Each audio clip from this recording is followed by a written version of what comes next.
مرحبا بكم بسلسلتنا سلسلة الأعمال الموصلة إلى الجنة. قال رسول الله صلى الله تعالى عليه وآله وسلم: من غسل ميتا فأدى فيه الأمانة ولم يفشي عليه ما يكون منه عند ذلك خرج من ذنوبه كيوم ولدته أمه. من حفر قبرا بنى الله له بيتا في الجنة. عن أبي هريرة رضي الله تعالى عنه قال: قال رسول الله صلى الله تعالى عليه وآله وسلم: لا يموت لأحد من المسلمين ثلاثة من الولد فتمسه النار إلا تحلة القسم.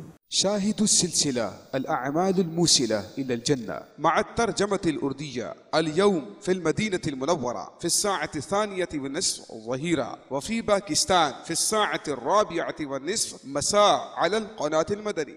صلو علی الحبیب صلی اللہ تعالی علی محمد. مجھے اپنی اور ساری دنیا کے لوگوں کی اصلاح کی کوشش کرنی ہے.